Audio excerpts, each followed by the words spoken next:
AP Cram, Calculus AB, Free Response Exam Review, Question 6. The volume of a solid, square bases.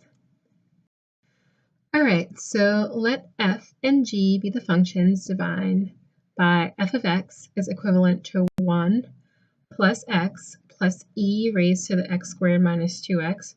So this is the function f, this curve right here. And g of x is equivalent to x to the fourth minus 6.5x squared plus 6x plus 2. So this is the function g of x, this curve right here. Okay, let R and S be the two regions enclosed by the graph of F and G. All right, shown in this figure. So region S is the base of a solid whose cross sections are perpendicular to the x-axis are squares. So these would be perpendicular squares like so. So like, I don't know. Let me try to draw this out a little bit. So these would be like the squares. And you have to be like really visual for this, okay? So pretend this is like a really tiny sliver of a square. Something like this, okay? And if you were to shift this down, it would be perpendicular to the x-axis, okay? So your duty is to find the volume of this solid. So you have to find the volume of this solid, pretending that there are slivers of squares that accumulate to form a solid whose base is composed of squares perpendicular. So the base is going to curve like this, but all along the way, these are some sort of perpendicular square type thing. You'd probably find this in a really exotic art museum, a shape like this, okay? So I'll give you a moment to collect your thoughts about how to go about finding the volume of the solid. And remember, this is the part of calculus that's intuitive and imaginative. You have to envision what's being said. You can't just look at it as a one-dimensional mathematical problem like 2 + 2 or 3 × 6. No. This is the part that really starts to dig into your imagination, which is a good exercise. All right, okay? So we have to figure out the volume of a solid with S as its base. Just imagine S being flipped, I don't know, about like 90 degrees. Let me try to illustrate it. If this whole thing were flipped and it were laying flat on like a surface table that's like parallel to the x-axis, it could be considered a base, okay?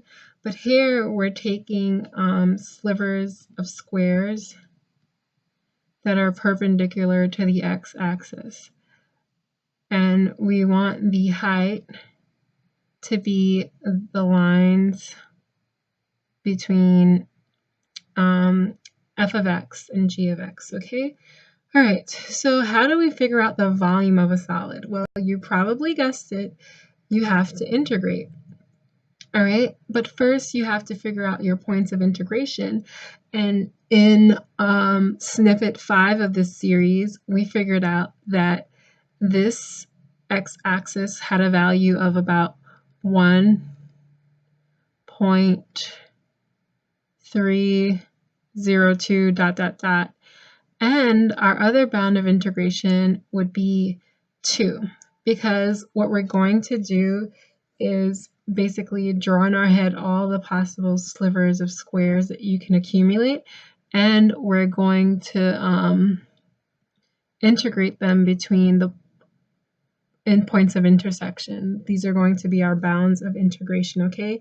Alternatively, you could integrate with respect to the y-axis, but as I said in the previous snippet in flashcard set 5 of this series, I'm more comfortable doing integration with respect to the x-axis because it's a matter of habit, but you would also get the correct answer if you integrated with respect to the y-axis correctly, okay?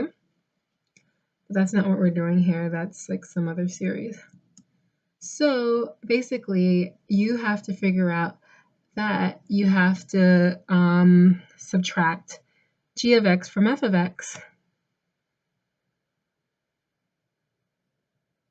Because in this region, f of x is superior to g of x. That's the only reason why you're doing this. But if it were that g of x were superior, it would be g of x minus f of x. And you also have to figure out the cross-section of these squares, okay?